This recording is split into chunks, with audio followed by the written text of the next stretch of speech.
Querido, vamos compartilhar a palavra nessa manhã. E eu quero que você abra a sua Bíblia no Evangelho de Mateus, o capítulo de número 6. Deus tem uma palavra para nós nessa manhã. E eu sinto no meu espírito que há um liberar de Deus grande para nós nessa manhã. E você que está aqui presencialmente, você que está na sua casa, eu não tenho dúvida que Deus quer fazer coisas novas hoje.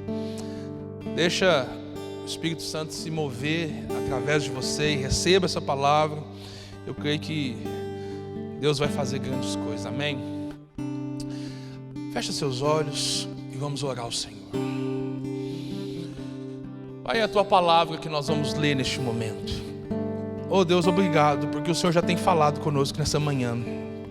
Por meio da adoração, por meio do momento de ofertas, ó Deus, o Senhor já ministrou o coração dos teus filhos. E nós louvamos e engrandecemos o Senhor por isso.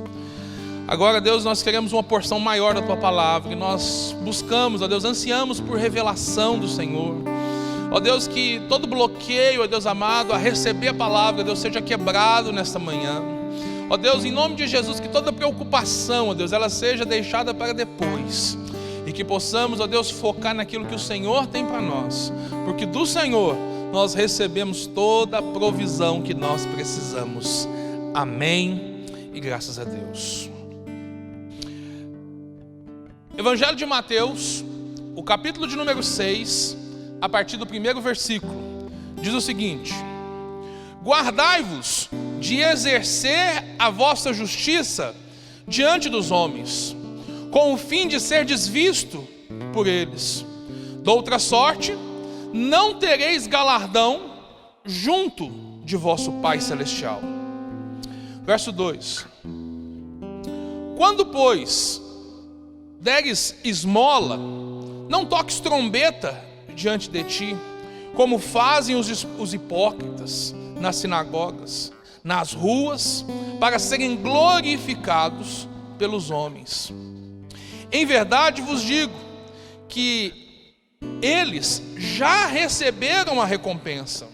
Tu, porém, ao dares a esmola, ignore a tua mão esquerda o que faz a tua mão direita, para que a tua esmola fique em secreto, e o teu Pai que vem em secreto te recompensará. E quando orardes, não sereis como os hipócritas, porque gostam de orar em pé nas sinagogas, nos cantos das praças, para serem vistos dos homens. Em verdade vos digo que eles já receberam a recompensa. Verso 6: tu, porém, quando orares, entra no teu quarto e fecha a porta. Orarás ao teu Pai que está em secreto, e o teu Pai que vem em secreto te recompensará. E orando, não useis de vãs repetições, como os gentios, porque presumem que pelo muito falar serão ouvidos. Não vos assemelheis, pois, a eles, porque Deus, o vosso Pai, sabe o de que tens necessidade, antes que lhe peçais. Portanto, vós orareis assim: Pai nosso que estais nos céus, santificado seja o teu nome, venha o teu reino, faça-se a tua vontade, assim na terra como no céu. O pão nosso de cada dia dá-nos hoje, e perdoa as nossas dívidas, assim como nós temos perdoado aos nossos devedores. E não nos deixeis cair em tentação, mas livra-nos do mal, pois teu é o reino, o poder e a glória para sempre. Amém. Porque se perdoares aos homens as suas ofensas, também vosso Pai Celeste vos perdoará.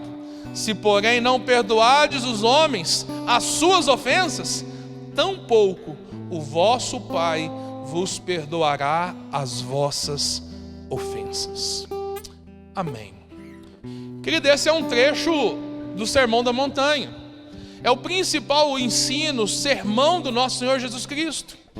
E eu fiz questão de ler numa versão que a gente não tem muito costume, que é a Revista e Atualizada, para que a gente possa de fato olhar para esse sermão e trazer assim à memória ensinamentos que são profundos, mas que muitas das vezes eles passam despercebidos.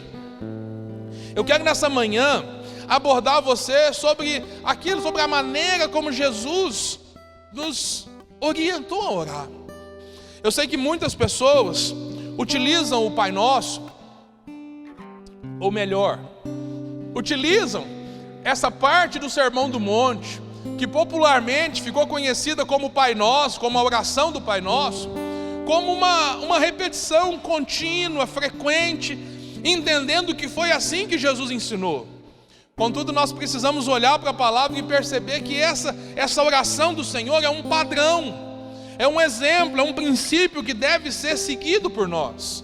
E não apenas repetido e muitas das vezes repetido sem o devido entendimento e a clareza daquilo, caindo talvez na prática de muitos, naquilo que o próprio Jesus disse que não deveríamos fazer, que são vãs repetições. O que são vãs repetições? São repetições aleatórias, repetições que são vazias de significado.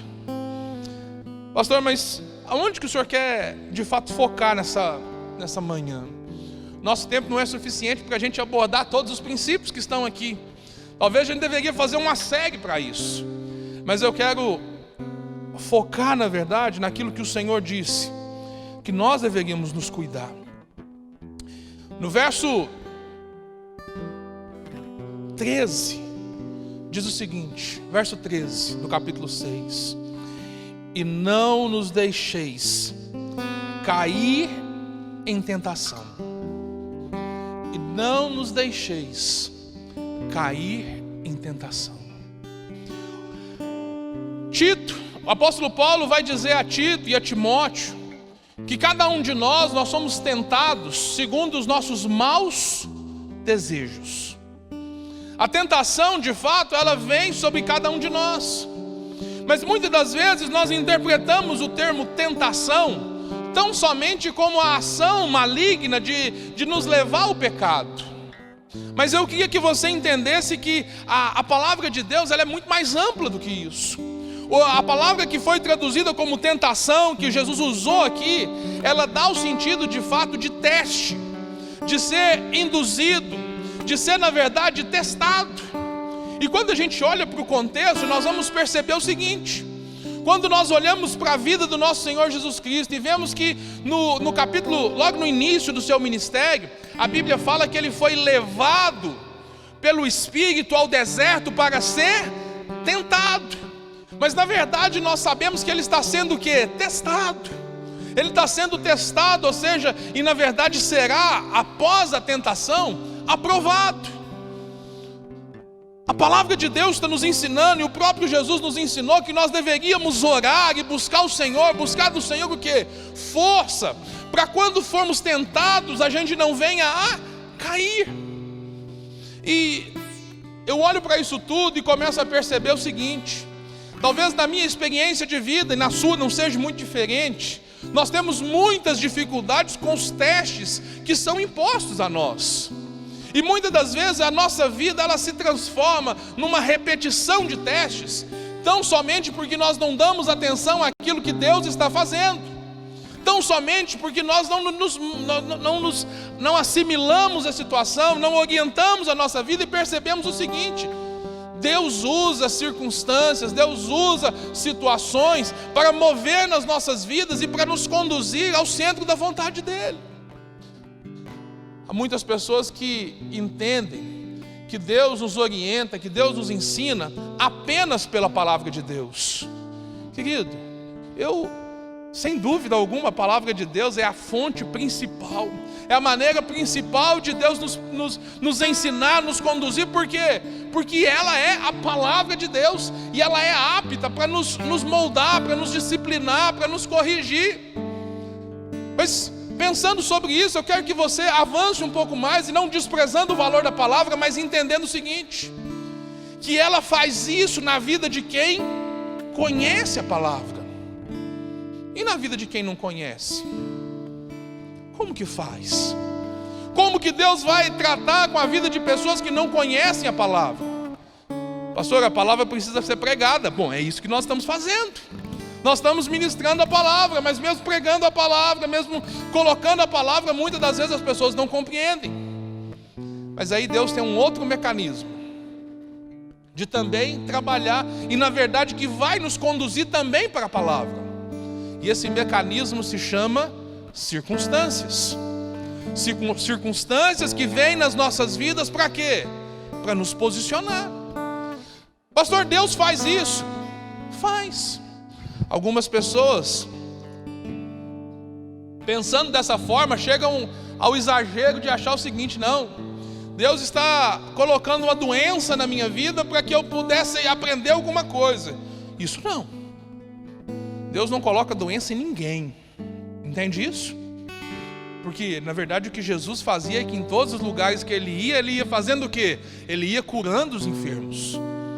Ele não coloca doença nas pessoas. Se alguém, você já ouviu isso, apague isso da sua memória, entenda, isso é errado, é erro. Mas existem circunstâncias que são causadas nas nossas vidas, que Deus usa para nos abençoar, que Deus usa para nos posicionar, que às vezes o mal que vem nas nossas vidas, ele vai ser convertido de alguma maneira em bem.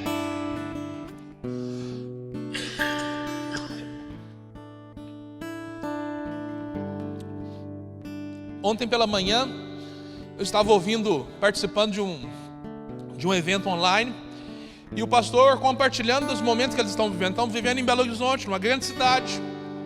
E aí dizendo o seguinte, que a igreja vivia há anos um momento de estagnação. E quando veio a pandemia, quando veio esse problema todo, que fecharam os prédios, fecharam tudo, ele imaginou assim: e agora? Se já estava ruim, vai ficar pior. Mas as pessoas se mobilizaram, se organizaram, e eles começaram a trabalhar com algumas estratégias que Deus deu.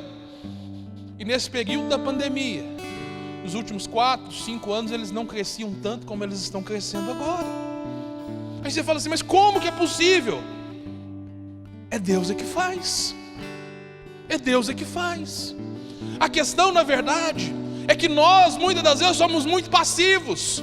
E nós estamos vendo as coisas acontecermos e não fazemos nada. E paramos. Conversava com outro irmão aqui da igreja ontem, e ele dizia o seguinte: pastor, a feira parece que ia voltar hoje, parece que não voltou. E aí, ou seja, de certa forma eu falei assim: o irmão está preocupado? Ele falou assim: não, se voltar vai ser bênção, mas se não voltar do jeito que está, tá bom. Porque abriu uma oportunidade para a gente, que na verdade nós estamos trabalhando menos e o resultado está sendo melhor. Eu falei assim: glória a Deus. Percebe que na verdade, ou seja, vem testes, vem provações sobre nós, mas nós precisamos compreender e entender o seguinte: Deus quer fazer algo. Mas é preciso que a gente busque e seja dependente de Deus, para que a gente não possa cair diante dos testes que vêm sobre nós. Que quando a gente entrar de fato no teste, quando a gente passar de fato pelo teste, a gente não venha cair, porque provações vêm, dificuldades vêm, mas Deus tem um propósito. E qual que é o propósito? Pega a sua Bíblia, abre comigo, Hebreus capítulo 12. Na luta contra o pecado, vocês ainda não resistiram até o ponto de derramar o próprio sangue. Vocês se esqueceram da palavra de ânimo que lhes dirigi como a filhos.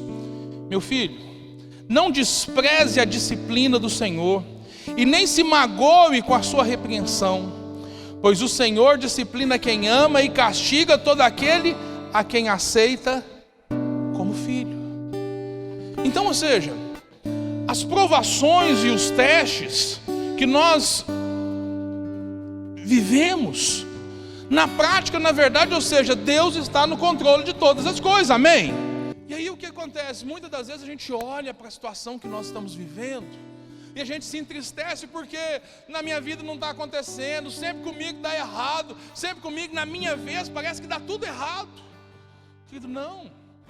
Começa a olhar para as dificuldades e perceber o seguinte: você é um filho amado de Deus, você é alguém que é amado por Deus e Deus tem carinho com você. Mas assim como nós, como que somos pais, muitas das vezes nós precisamos corrigir os nossos filhos e direcioná-los no caminho certo, e isso muitas das vezes traz desconforto, traz sofrimento para os nossos filhos. Deus age da mesma forma para conosco. Então, ou seja, nós precisamos aprender a lidar com as dificuldades, com os testes, e o próprio Jesus nos preparou para isso, dizendo que, olha, vocês devem orar e clamar ao Senhor para não se deixar cair quando você for tentado, quando você for provado, quando você for testado, você se manter firme, porque na verdade, querido, você vai ser provado, você vai ser testado, você vai ser testado nas áreas de verdade, nas áreas, na verdade, onde você é mais frágil. Tem pessoas que não têm problema com a área financeira, mas tem problema na área moral, tem problema em outras áreas. E aí a gente percebe o seguinte, a gente olha para isso tudo e precisa compreender o seguinte: Deus está no cuidado de todas as coisas, e eu preciso me posicionar diante disso, e preciso fazer o quê? Absorver aquilo que Ele tem para mim, e entender o seguinte: Deus vai agir, Deus está agindo. Pastor, mas na Bíblia a gente vê homens sendo provados o tempo todo, e a prova, o teste, conduzindo eles aonde? Ao centro da vontade de Deus. Quando Jó olhou para aquela situação que ele estava vivendo, querido, não pasme. A gente olha para o livro de Jó e percebe o seguinte: a história dele é uma história fantástica. Jó é o livro mais antigo da palavra de Deus. Jó, ele traz para a gente, ou seja, ensinamentos profundos, ensinamentos que Jó era um homem que agradava a Deus, era um homem segundo o coração de Deus, mas Deus permitiu que ele fosse testado, e quando ele foi testado, foi revelado algo dentro do coração dele, no mais profundo, que precisava de ser tratado. Porque Jó caiu na bobeira, que às vezes a gente cai também, de chegar e falar assim: ah, Deus, por que está acontecendo comigo? Eu sou tão bonzinho, eu faço isso, eu faço aquilo, eu participo de todos os cultos, eu já fiz todos os cursos, eu lidero célula, eu sou dizimista, mas por que está acontecendo comigo? E o Jó, ele questionou a Deus, e Deus virou para ele e falou assim: Jó, aonde que você estava? E ali começa um campeonato internacional de não sei. Se eu não estou enganado, são 64 perguntas que Deus faz para ele. Aonde você estava? Aonde você estava? Aonde você estava? Tudo isso para mostrar o quê? Que Deus é muito maior do que nós, que a maneira de pensar de Deus é muito maior do que a nossa, e nós precisamos assimilar aquilo que Deus está fazendo, e entender o seguinte: que muitas vezes aquilo que Deus está fazendo eu não compreendo hoje, mas eu vou entender depois. Está trazendo sofrimento hoje, está doendo hoje, mas Deus é o nosso consolo, socorro bem presente na hora da angústia. Você já percebeu que a maioria das pessoas voltam para Deus nos momentos de dificuldade? Aí alguns vão falar assim: Deus vai mandar dificuldade na vida da pessoa. Não, mas Deus usa as circunstâncias. Tem um ditado popular que as pessoas acham que está na Bíblia, não está. E esse ditado diz o seguinte: que aquele que não vem pelo amor, vem pela dor. Isso não está na Bíblia, isso é um ditado popular. Mas muitas das vezes a dor é a circunstância que Deus vai conduzir na vida da pessoa para que ela possa fazer o quê? Alinhar sua vida. Alinhar sua vida, se posicionar para fazer o quê? Para cumprir aquilo que Deus fez na sua vida. Eu fico impressionado com aquilo que Deus fez na minha vida. E eu percebo que Deus usa como ferramenta para me ajudar a ministrar na vida das pessoas, a abençoar a vida das pessoas, não aquilo que eu tenho de melhor, mas os meus erros. Querido, volta e meia, em situações, os irmãos aqui já ouviram muitos dos meus erros do passado, mas volta e meia, eu percebo que aquelas falhas do passado são ferramentas que hoje Deus me dá para poder abençoar a vida das pessoas. Naquela área que você foi envergonhado, naquela área que trouxe sofrimento para a sua vida, Deus vai fortalecer essa área, e vai fazer o quê? Com que você vença nessa área. Para quê?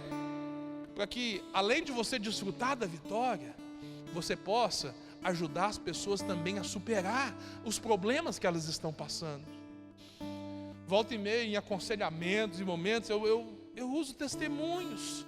E não existe palavra mais eficaz do que testemunho, que é a palavra daquilo que aconteceu com você. Deus está construindo uma história através da sua vida, e as respostas que você dá faz toda a diferença. Agora, Deus ele corrige aquilo que ama, ele trata de fato. E o que aconteceu com Jó? Jó perdeu tudo. Jó perdeu tudo. Mas qual foi o resultado no final? Ele recebeu em dobro. E aí eu olho para Davi. Queridos, Davi foi ungido rei por Samuel. 1 ano e pouco depois, sabe onde que ele estava? Na caverna de Adulão, junto com um monte de pessoas marginalizadas da sociedade. E talvez ele poderia pensar, mas a palavra de Deus para mim não é que eu ia reinar, o que eu estou fazendo aqui? Mas ele não estava só numa caverna lá com as pessoas mau elemento, não era isso não. Ele estava com os desacreditados, com aquelas pessoas, mas ele estava fazendo o quê? Fugindo. Fugindo de quem? Do rei Saul. Mas e a palavra de Deus que ele seria rei? Não mudou, continuava. Mas entre o cumprimento da promessa e a promessa, existe o teste do tempo. Percebe isso? O teste do tempo.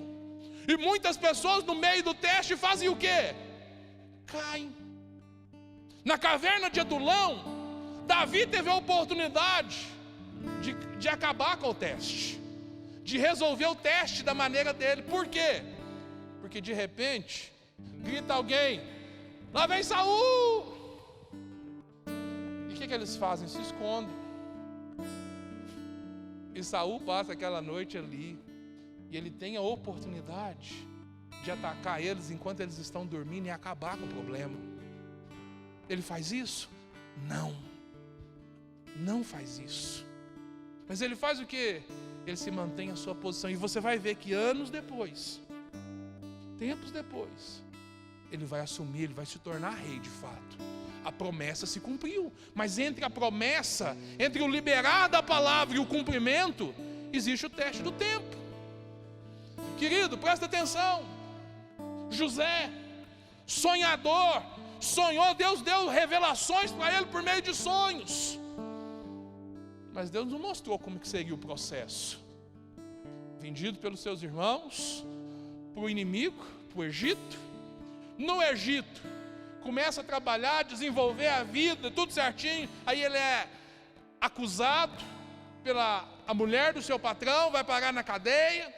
Na cadeia ele é esquecido pelos seus amigos da cadeia, a quem ele ajudou. E qual que era a promessa?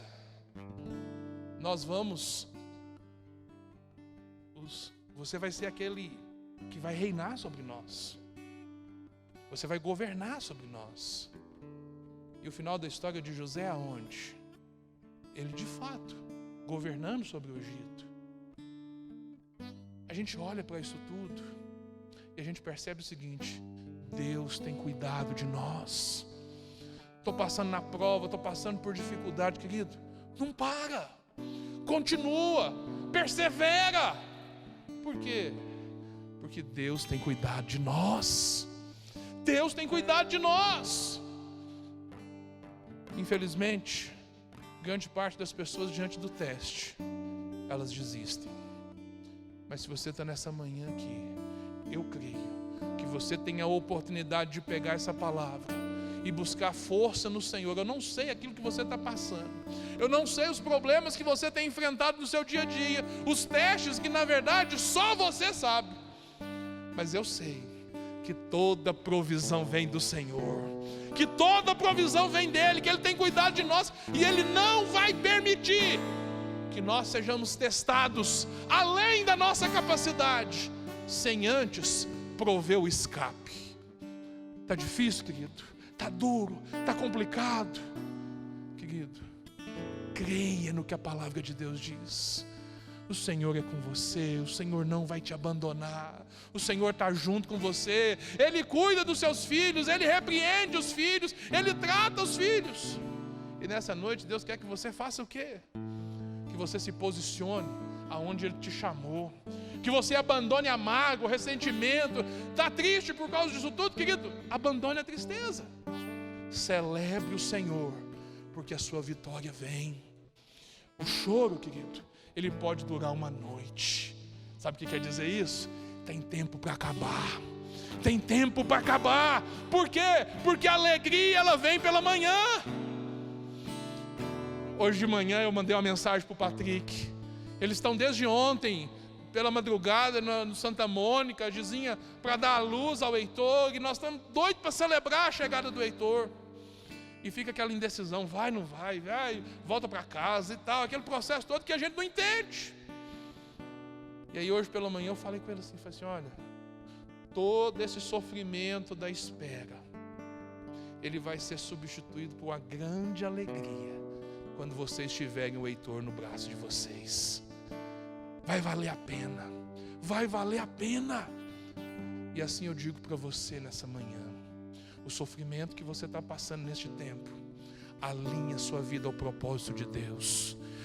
Conserta o que é necessário, se move na sua vida diante daquilo que Deus quer fazer. Você vai desfrutar da solução. Por quê? Porque o caminho do justo é como a luz da aurora, que vai brilhando, brilhando até ser dia perfeito. Você vai vencer esse teste em nome de Jesus. Você crê nisso? Fica de pé no seu lugar, nós vamos orar. Fica de pé no seu lugar, porque essa manhã é uma manhã de vitória. Essa manhã é uma manhã para você de fazer o quê? Vencer o desânimo, vencer aquilo que estava te travando. Sabe por quê, querido? Sabe como que nós lutamos? Nós lutamos celebrando o Senhor, adorando o Senhor, bendizendo o Senhor. É poder entoar o cântico da vitória no meio da batalha. Ah, pastor, eu vou cantar a vitória antes de ganhar. No mundo natural não é recomendável fazer isso não. Mas o que Jesus nos ensinou é que nós deveríamos orar crendo que nós já recebemos. Você vai agradecer por antecipação, porque você crê que Deus está no controle de todas as coisas. Fecha seus olhos. E eu gostaria que você começasse neste momento a trazer à sua memória as dificuldades, as lutas que você tem vivido neste tempo. E você pudesse entender o seguinte: olha, Deus está cuidando de você. Deus está cuidando de você.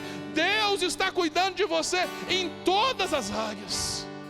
Começa a olhar para isso. Você está lutando contra uma enfermidade.